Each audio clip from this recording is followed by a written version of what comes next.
स्वागत है आप सबका हमारे यूट्यूब चैनल टुक टुक वॉइस में। प्लीज़ हमारे चैनल को सब्सक्राइब करें और कहानी को अंत तक ज़रूर सुनें। मेरठ में सर्वसुख नाम का एक अग्रवाल बनिया था। मंडी में आड़त की दुकान थी। आसपास के गांवों से लोग सौदा लाते उसकी दुकान पर बेच जाते। पैसा रुपया तुलाई का इसके हाथ भी लग जाता और कभी भाव चढ़ा देखता तो 1000 का नाचपात लेकर दुकान में डाल देता और फायदा देख उसे बेच डालता। ब्याज बट्टे और गिरवी पाते की भी इसे बहुतेरी आमदनी थी। हाट हवेली, धन दौलत, दूध पूत परमेश्वर का दिया उसके सब कुछ था और यह इसने अपने ही पुरुषार्थ से किया था। माँ बाप तो पिछले हैजे में 5 वर्ष का छोड़कर मर गए थे। चाचा ने पाला था। थोड़े ही दिन हुए होंगे जब तो कुकड़ियाँ बेचा करे था। चना चबेना करता, खांचा सिर पे लिए गलियों में फिरा करे था। फिर इसने परचून की दुकान कर ली। मुंशी टिकट नारायण और हरसाए काबली शहर के अमीरों की इसके यहाँ उचापत उठने लगी। इसमें परमेश्वर ने ऐसी की कि सुनी की आड़त की दुकान हो गई। जहाँ तहाँ से माल आने लगा। बड़ी इज्जत बढ़ गई। लोग 50,000 रुपये का भर्म करने लगे। सच है, जिसे परमेश्वर देता है छप्पर फाड़ के ऐसे ही देता है। बड़ा भाला मानस था।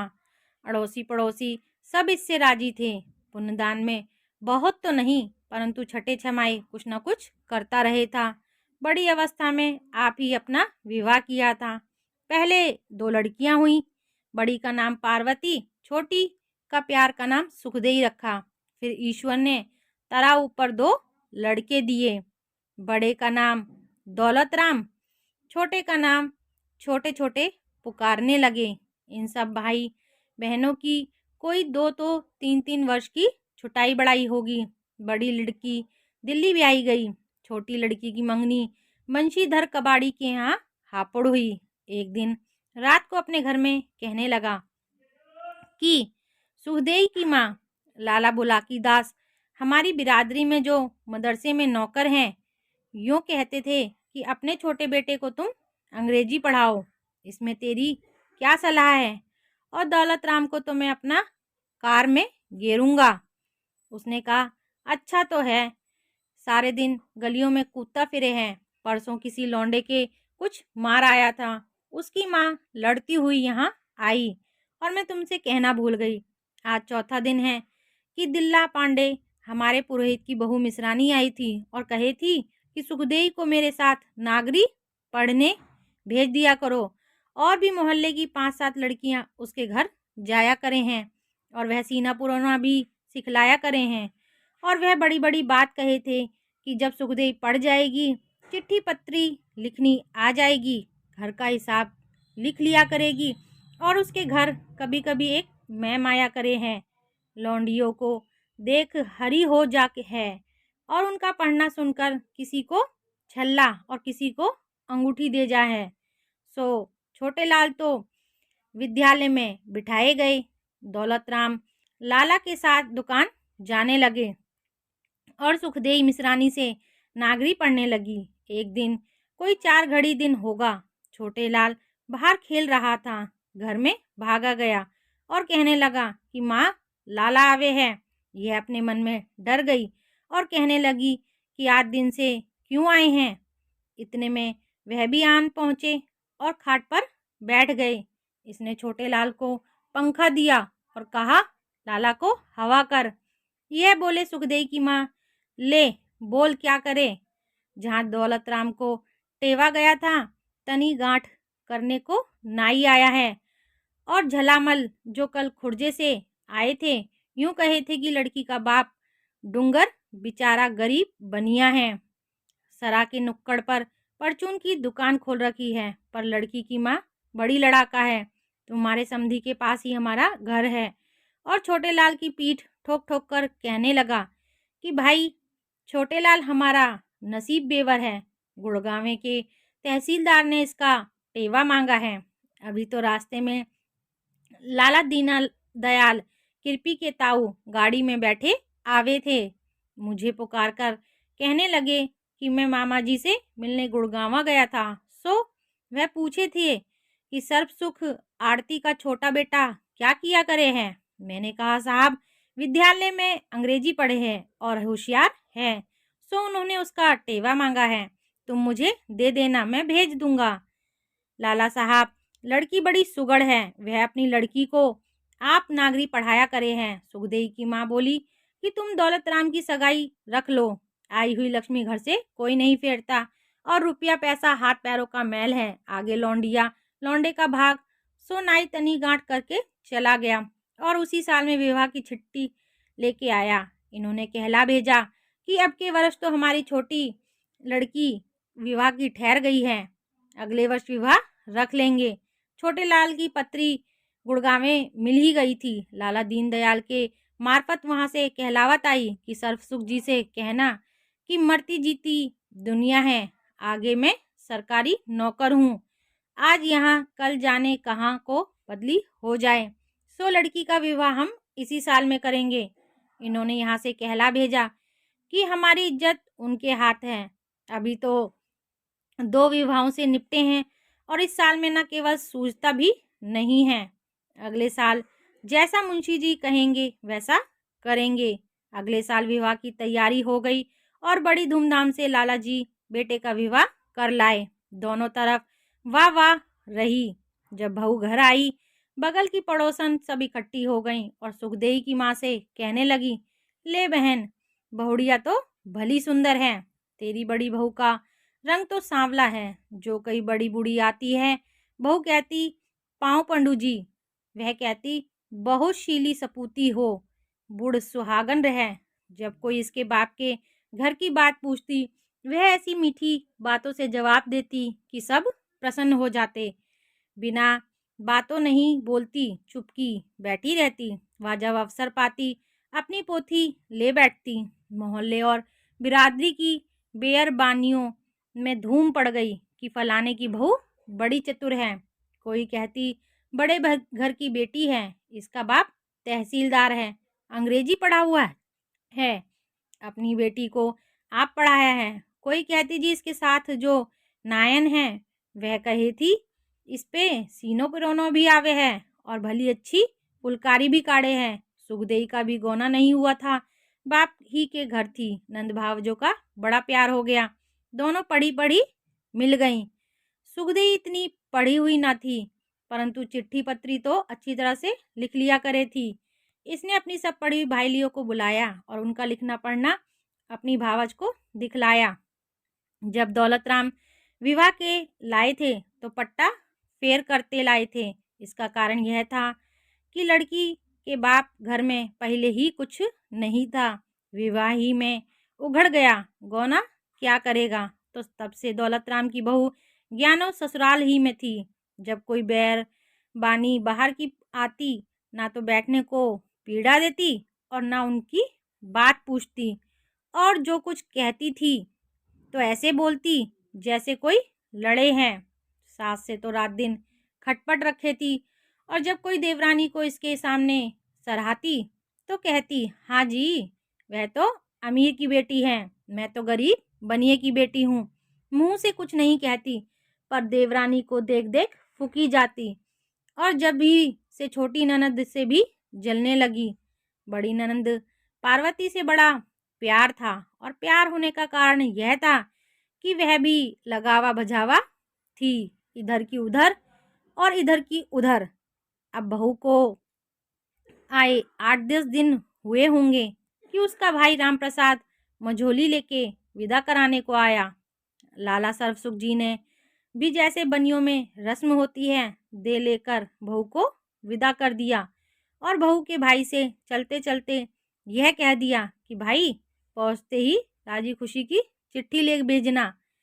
जब सुखदेई के विवाह को 3 वर्ष हो चुके, हापुड़ से गौने की चिट्ठी आई।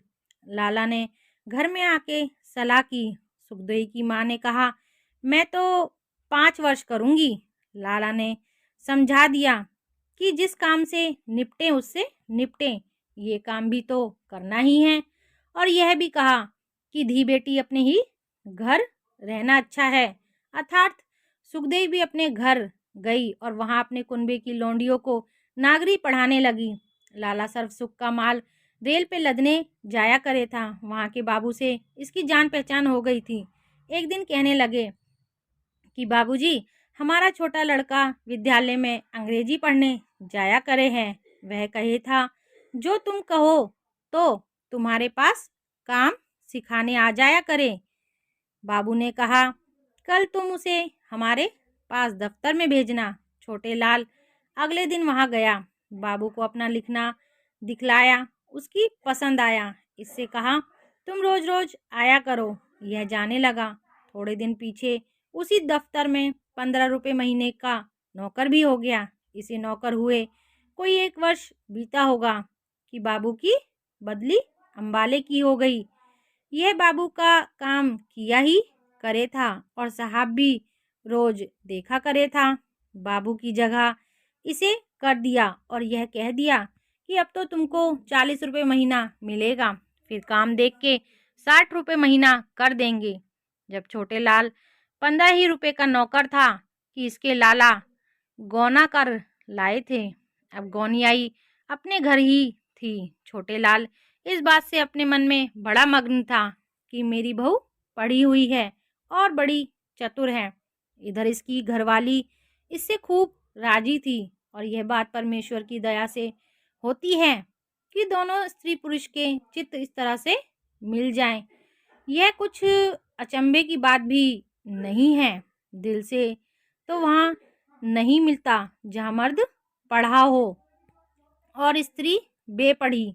जब ये दोनों मिलते एक दूसरे को देखकर बड़े प्रसन्न होते। इधर वह उसके मन की बात पूछती और अपनी कहती। इधर इसको इस बात का बड़ा ही ध्यान रहता कि कोई बात ऐसी ना हो कि जिससे इसका मन दुखे। उसकी बेसलाह कोई काम ना करता। उसके लिए एक नागरिक का अखबार लिया। रात को उर्दू और अंग्रेजी अखबारों की खबरें उसे सुनाता और जब आप थक जाता उससे कहता, लो अब तुम हमें अपने अखबार की खबरें सुनाओ। इस बात से इसको बड़ा ही आनंद होता। उनका घर तो ऐसा ही था जैसा और बनियों का हुआ करता है, पर इसने अपना चौबारा सोने और उठने बैठने का सजा रखा था। चादर लग रही थी। कलई की जगह नीला रंग फिरवा रखा था। बोरियों के फर्श पर दरी बिछा रखी थी। तस्वीर और फानुस भी लग रहे थे। 2 कुर्सी बड़ी और 2 कुर्सी छोटी, जिनको आराम कुर्सी कहते हैं, एक तरफ पड़ी हुई थी। किताबों की एक अलमारी मेज के पास लगी हुई थी। 2 पलंगों पर रेशम की डोरियों से सजी चादर खींची हुई थी। अपना सादा कमरा अच्छा बना रखा था। जो कोई बाहर की लुगाई आती, छोटे लाल की बहू अपना चौबारा दिखाने ले जाती। एक दिन अपनी जेठानी से बोली कि आओ जीजी, तुम भी आओ। उसने कहा, अब ले मैं ना आती। और लुगाइयों ने कहा, निगोड़ी अपने देवर का चौबारा देख लेना। शर्मी शर्मी उठी चली गई और चौबारे को देख अकधक रह गई। इसकी अटारी में 2 पुरानी धुरानी खाट पड़ी हुई थी। पिंडौल का पोता और गोबर का चौका भी ना था। एक कोने में उपलों का ढेर, दूसरे में कुछ चीथड़े और एक तरफ नाच के मटके लग रहे थे। इसका कारण यह था कि बेचारा दौलत राम तो निराबनिया ही था, पढ़ा लिखा कुछ था ही नहीं। आगे उसकी बहू गांव की बेटी थी और उसने देखा ही क्या था। छोटे लाल की बहू की सी सुथराई और सफाई और कहाँ। आटा पीसना और गोबर पाथना इसको खूब आवे था। वाए दिन भर लड़ा लो। छोटे लाल की बहू सारे दिन कुछ ना कुछ करती रही थी। सवेरे उठते ही बुहारी देती, चौका बासन करके दूध बिलोती, फिर नहा धो के 2 घड़ी भगवान का नाम लेती, रोटी चढ़ाती। जब लाला छोटे लाल रोटी खा के दफ्तर चले जाते, थोड़ी देर पीछे दौलत राम और उसका बाप दुकान से रोटी खाने को आता। जब वह खा लेता और सास जिठानी भी खा चुकती, तब सबसे पीछे आप रोटी खाती। और जिस दिन दौलत राम की बहू रोटी करती, दाल में पानी बहुत डाल देती और कभी नून ज़्यादा कर देती और कभी डालना भूल जाती।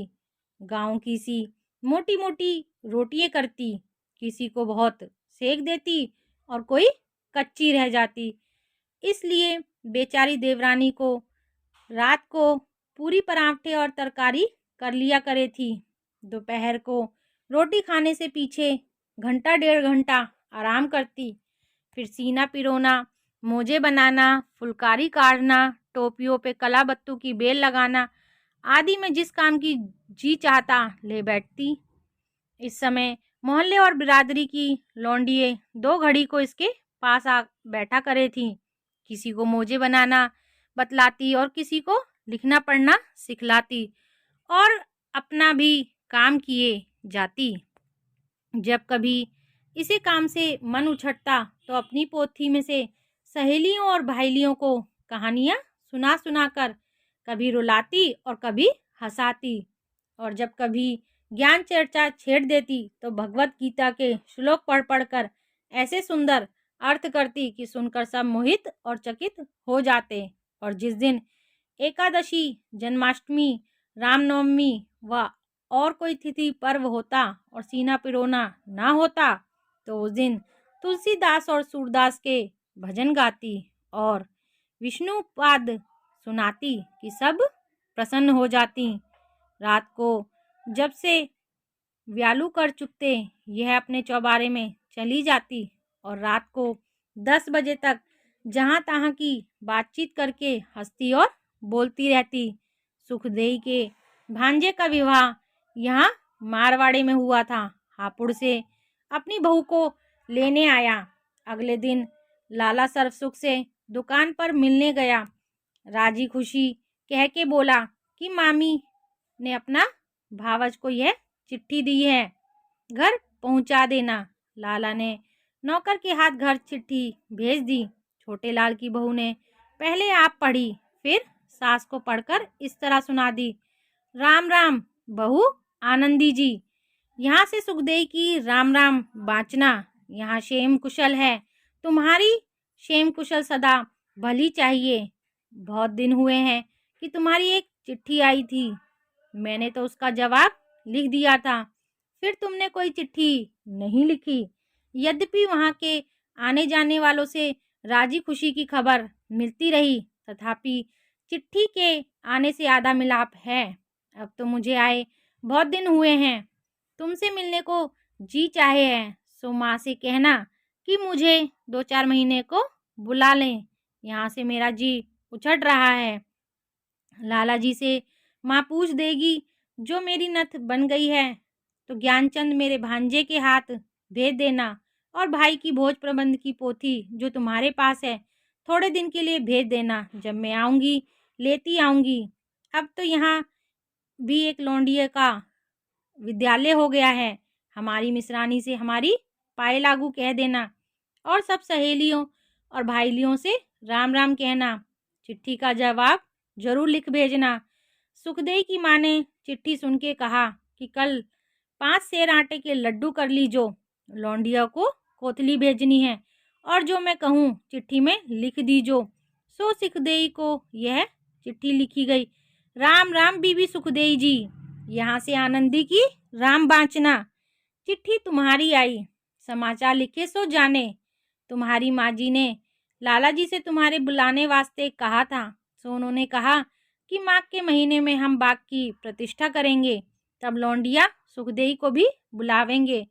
और मेरे सामने जेठ जी से कह दिया कि भाई तू ही लौंडिया को जाके ले आइयो। और वह बाग लाला जी ने दिल्ली के रास्ते में लगाया है, उसमें कुआं तो बन गया है, शिवाला बन रहा है। जिस सुनार को तुम्हारी नथ बनने को दी थी वह सोना लेके भाग गया। लाला जी कहे थे दूसरे सुनार से बनवा करके भेज देंगे। तुम्हारे भाईली रामदेई मेरे पास रोज रोज फुलकारी सीखने आया करे थी, बेचारी बड़ी गरीब थी, तुम्हें नित याद कर ले थी। जिठानी जी का स्वभाव तो तुम जानो ही हो। एक दिन बेवास्ते उससे लड़ पड़ी, 3 दिन से वह ना आई। 2 घड़ी जी बहला रहे थे सो यह भी ना देख सकी। फुलकारी का ओना जो मैं तुम्हारे लिए अपने पीहर से लाई थी भोज प्रबंध की पोथी, 5 सेर लड्डू और 8 आने नगद भांजे के हाथ तुम्हें भेजे हैं। रसीद भेज देना। तुम्हारी माँ ने तुम्हें राम राम कही है। मेरी राम राम। अपनी सास और भाईलियों से कह देना। यह चिट्ठी और चिट्ठी में लिखी हुई चीजें सुखदेई के भांजे के हाथ भेजी गईं और जबानी भी कहलावत गई कि लाला बंसीधर से कह देना कि माघ के महीने में लौंडिया को लेने बहल आवेगी। ऐसा ना हो कि उल्टी फिरी आवे। एक चिट्ठी लिख भेजें। यहाँ दौलत राम की बड़ी बहू भोर उठ के गौ की धार काटती, गोबर पाथती, नहाती ना धोती, चरखा लेकर बैठ जाती और कभी कभी दाल दलती, नाच फटकती, आटा छानती। 10-10 और 20-20 मन नाच दुकान से इकट्ठा आ जाए था। उसे अकेली बोरियों और कट्टों में भर देती। काम तो बहुतेरा करे थी, पर वैर विषाद बहुत रखे थी। और सास ने दोनों देवरानी जेठानियों को जैसा जिस जोग देखा काम बांट दिया था। पीसना, खोटना, चरखा पूनी ऐसी मेहनत के काम देवरानी से नहीं हो सके थे, इसलिए कि उसने बाप के घर किए नहीं थे। परंतु वह उससे 10 गुने अच्छे काम कला बत्तू और गोटा किनारी के जाने थी। पीसने खोटने में क्या रखा है। घड़ी भर पीसा 2 पैसे का हुआ। वह 8 आने रोज का कढ़ावट का काम कर लेती। जेठानी रोटी खा के फिर चरखा ले बैठती। इस जैसी इसकी भी 2 एक भाईलियाँ थीं, सो कोई ना कोई इसके पास आ बैठा करे थी। यह उससे देवरानी का ही झीकना झीकती रही। सासू को खोट बतलाती कि मेरी सास बड़ी दोजगन है। छोटी बहू को जो कोई आदि बात कहे है तो लड़ने को उठे है। ससुर जी से मेरी रात दिन कटनी करे है। यूं कहे हैं यह तो कच्ची रोटी करे है। बहिन जिस पे जैसी आती होगी वैसी करेगा। और यह मेरी देवरानी बड़ी खोट और चुप चोटी है। मेरा देवर 70 चील लावे हैं। दोनों खसम जोरू खावे हैं। किसी को एक चीज नहीं दिखलाते। छड़ियों के मेले के दिन जरा सा मूंग का दाना मेरे वास्ते लेके आई थी, सो मैंने तो फेर दिया। हमें तो जैसे मिल गया खा लिया। मेरी देवरानी छटाक भर पक्का घी दाल में डाल के खावे हैं। इस प्रकार से नित चुगली करती और अपनी देवरानी को सुना सुना चरखा काटती जाती। ताने महने और बोली ठोली मारती जाती कि ले पीसे कोई और खावे कोई। कोई ऐसी लुगाई भी होती होगी और पीसना नहीं जानती होगी, या कहें मेहनत नहीं होती। देवरानी चुपकी सुना करती, कभी कुछ ना कहती। एक दिन उसने इतना कहा था कि जेठानी जी तुम्हारा स्वभाव कैसा है। बाहर की लुगाइयों के सामने तो बोली ठोली की बात मत कहा करो, इसमें घर की बदनामी है।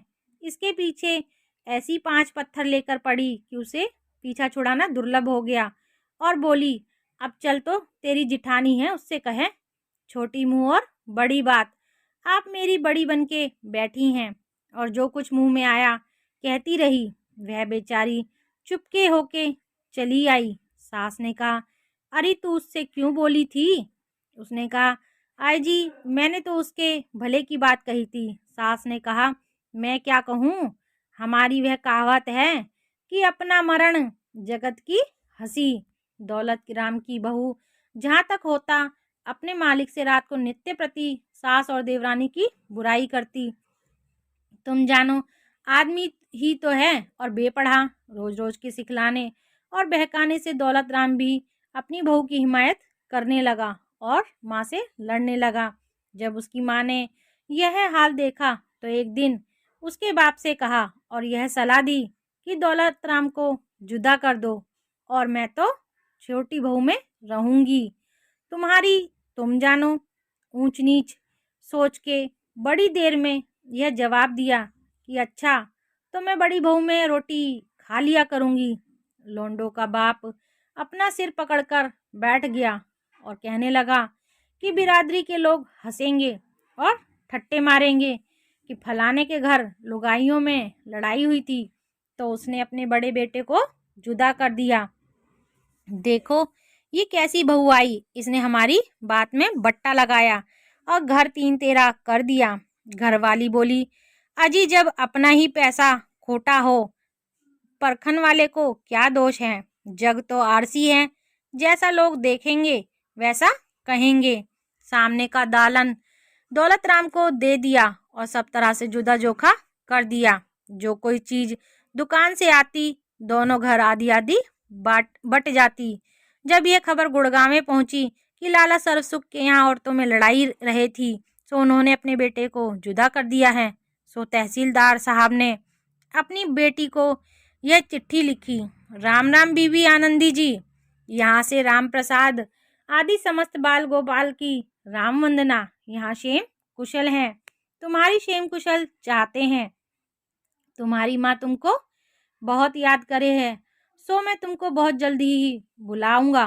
तुम्हारे छोटे भाई गंगाराम को विद्यालय में बिठा दिया है और बड़े भाई राम प्रसाद को तुम्हारे ताऊ के पास आगरे इस कारण भेज दिया है कि वहाँ कॉलेज में पढ़कर वकालत का इम्तिहान दे। तुम्हारी छोटी बहन भगवान देई 1 महीने से मांदी है और जब ही से उसका लिखना पढ़ना छूटा हुआ है। और तुम तो आप बुद्धिमान हो, परंतु तो भी जो पिता का धर्म है 2-4 बात लिखना आवश्यक है। बेटी, जो मैं तुमसे उसी दिन प्रसन्न हूँगा जब मैं यह सुनूंगा कि तुम्हारी ससुराल वाले तुमसे प्रसन्न हैं। तुम्हारा लिखना पढ़ना उसी दिन काम आवेगा जब तुम अपनी सास की आज्ञा में रहोगी।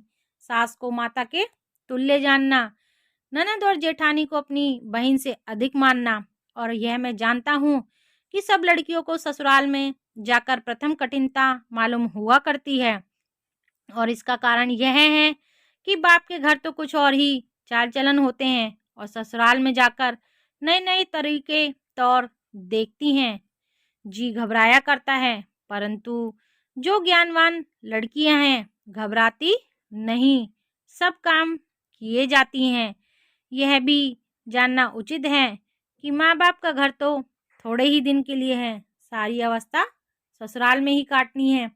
अपने धर्म कर्म पर चलना, ईश्वर को याद रखना, आए गए का आदर सम्मान करना, सबसे मीठा बोलना, संतोष से अपने कुटुंब में गुजारा करना, अपने आप को तुच्छ जानना, यह अच्छे कुल की बेटियों के धर्म है।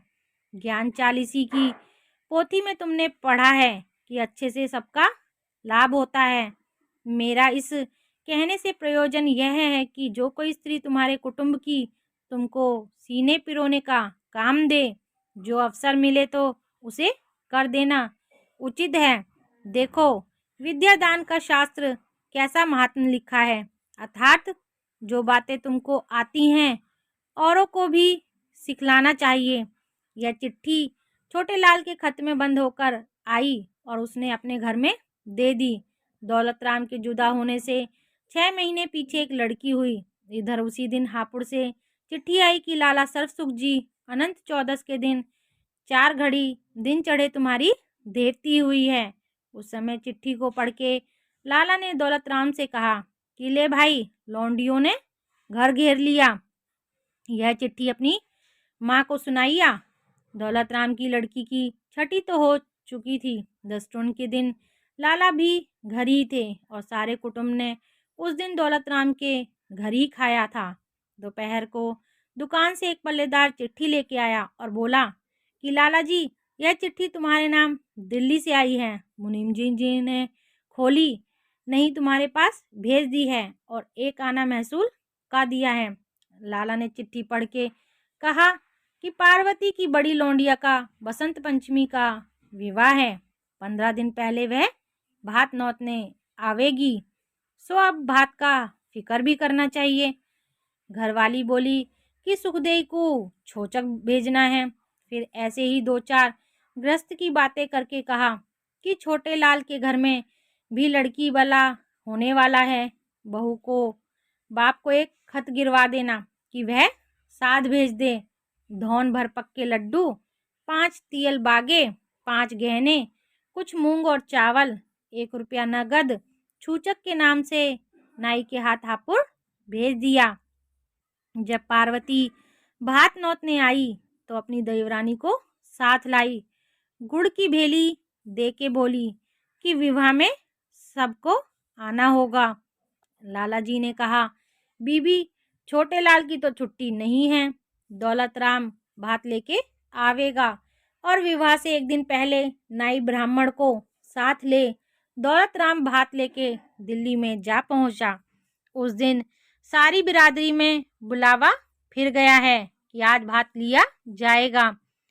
21 रुपए नगद, नथ, बिछुआ, छन, पछेली सोने, मूंग की माला, पायजेब सोने की हेकल, सोने का बाजू पचलड़ा और 9 नगे, पार्वती के सारे कुटुंब को कपड़े, 21 तियल, भरी भरी 11 बर्तन, एक दोशाला और एक रुमाल आदि सबको दिखला के पार्वती के ससुर के हवाले किए। और जब भात लेके डौड़ी पर पहुंचे थे, पार्वती 10-20 तो स्त्रियों को साथ लाई, गीत गाती हुई भाई का आरता करने आई थी। वहां दौलत राम को जो कोई पूछता यह कौन साहब है, वह कह देती कि ये भाती हैं। इन दोनों छोटे लाल की बहू गरम चीज ना खाती, बहुत करके कोठे पे ना जाती और ना बोझ उठाती। जब किसी चीज को खाने को जी चाहता तो अपनी सास व और किसी बड़ी बूढ़ी से पूछ के मंगा लेती, ऐसी वैसी चीज ना खाती। खट्टी चीज को बहुत जी चाह करे था, सो कभी कभी नींबू का अचार व कैरी खा लेती। जेठ शुदी शुक्र के दिन छोटे लाल के घर लड़के का जन्म हुआ। बड़ी खुशी हुई। नक्कार खाना रखा गया, जन्म पत्री लिखी गई, बिरादरी वालों को एक एक पान का बीड़ा दिया गया। वह उठ खड़े हुए और बोले, लाला सरसुख जी मुबारक। उन्होंने उत्तर दिया कि साहिब आपको भी मुबारक। बाहर जो नाई ब्राह्मण घिर गए थे उन सबको पैसा बांट दिया गया। दाई को 1 रुपया दिया, वह 5 रुपए मांगती रही। जच्चा के खाने को गूंद की पंजीरी हुई। अब जो भाई बिरादरी और नाते रिश्ते में से औरतें आती, लौंडे की दादी को मुबारक व बधाई कह के बैठ जाती। वह कहती, जी भगवान ने दिया तो है, अब इसकी उम्र लगावे और लहना सहना हो। नातेदार और प्यार मुलाजे वालों को यहाँ से कुर्ता टोपी हंसली कड़ूले आने लगे। घी ध्यानों के यहाँ से जो आए थे उनमें से किसी को फेर दिया और किसी का रख लिया, और दो 4-4 रुपए जैसे नाता देखा उन पर रख दिए। तहसीलदारों के यहाँ से भी छूचक अच्छा आया। सारी बिरादरी में वाह वाह हो गई। जिनके स्वभाव खोटे पड़ जाएं फिर सुधरने कठिन पड़ जाएं। यह कुछ तो खुशी हुई, पर जेठानी एक दिन को भी ना आके खड़ी हुई। छठी और दस्तून के दिन चरखा लेके बैठी, और जिस दिन देवरानी 40 दिन का नहा के उठी तो उस बिरिया नाक में बत्ती दे दी के छींका, और सास और देवरानी को सुना सुना यह कहती कि जिसके नसीब खोटे हैं उनके बेटी हो है, और जिनके नसीब अच्छे हैं उनके बेटा हो है। एक दिन तो सास तो लड़ने को उठी, पर बहू ने समझा लिया कि जो किसी के कहने सुनने से क्या हो, हमारा भगवान भला चाहिए। जिस दिन हिजड़े नाचने आए, लुगाइयों को दिखलाने को पैसा बेल का दे गई। छोटे लाल ने लौंडे को खिलाने को एक टहलवी रख दी और उससे यह कह दिया कि बच्चे को राजी रखियो। लाला ने 4 रुपए का घी खरीद 1 रुपए की खांड दुकान से भेज दी, और जब रात को घर आए घरवाली से कह दिया कि घी को तो के रख छोड़ियो और बहू की खिचड़ी व दाल में डाल दिया करियो, खांड के लड्डू बना लीजो। बहू का शरीर निर्बल हो गया है, इसमें ताकत आ जाएगी और बच्चा दूध से भूखा नहीं रहेगा। और बहू से कह दीजो कि ऐसी वैसी चीज ना खाए जिससे बच्चे को दुख हो। वह आप चातुर थी। लाल मिर्च, गुड़, शक्कर, सीताफल की तरकारी, तेल का अचार, खीरे और अमरूद आदि से परहेज करती, पर होनी का क्या करें। जब लड़का 6 महीने का था, एक दिन सिर से नहाई थी, भीगे बालों बच्चे को दूध पिला दिया। सर्दी से उसे खांसी का ठसका हो गया। अगले दिन करवा चौथ थी, बढ़ती रही और पूरी कचौरी खाने में आई। लौंडे को सांस हो गई, बड़ा फिक्र हुआ। सांस उठाने लगी और बोल कबूल करने लगी। धन्ना की माँ पनिहारी को ननवा चमार को बुलाने भेजा। उसने आते ही झाड़ दिया और अपने पास से लौंडे को गोली खिला दी। गोली के खाते ही बीमारी और बढ़ गई और लौंडे का हाल बेहाल हो गया। इतने में लाला दुकान से भागे आए। छोटे लाल घर ही था। दोनों की सलाह हुई कि हकीम को दिखलाओ और सारा हाल कह दो। हकीम जी ने कहा कि घबराओ मत, उस पाजी ने जमाल गोटे की गोली दे दी है और वह पच गई है। मैं यह दवा देता हूँ, बच्चे की माँ के दूध में देना, इससे 4-5 दस्त हो जाएंगे, आराम पड़ जाएगा। और वैसा ही हुआ। लाला घर में बड़े गुस्से हुए कि अब तो भगवान ने दया की, कोई श्याना वाना घर में नहीं बढ़ने पावे। ये निर्दयी इसी तरह से बच्चों को मार डालते हैं और कुछ नहीं जानते हैं। और बहू से कह दीजो कि फिर भीगे बालों से दूध ना पिलावे। और भला वह तो बालक है, उसने देखा ही क्या है। तू तो बड़ी बूढ़ी थी, पहले से क्यों नहीं समझा दिया था। वह चुप हो रही। दौलत राम की बहू सब कुछ खाती पीती रही थी। जब सास व ससुर उसके भले की बात कहते, उसका उल्टा करती। लौंडिया भी उसकी सूख के कांटा हो रही थी और आप भी नित मांदी रहे थी। एक समय गर्मी के दिन थे। 2-3 दिन धुएं में रोटी की। दोनों माँ बेटियों की आंखें दुखने आ गईं। परहेज किया नहीं और बीमारी बढ़ गई। किसी ने बहका दिया कि तुम्हारी आंखें घर के देवता ने पकड़ी हैं। उस दिन से दवाई डालना भी छोड़ दी। बेचारे दौलत राम को आप चूल्हा फूंकना पड़ा। अगर आपको हमारी कहानी अच्छी लगी हो तो प्लीज़ चैनल को सब्सक्राइब करें, वीडियो को लाइक करें, कमेंट करें और शेयर करें। इसका अगला भाग अगली वीडियो में आपको ज़रूर मिलेगा।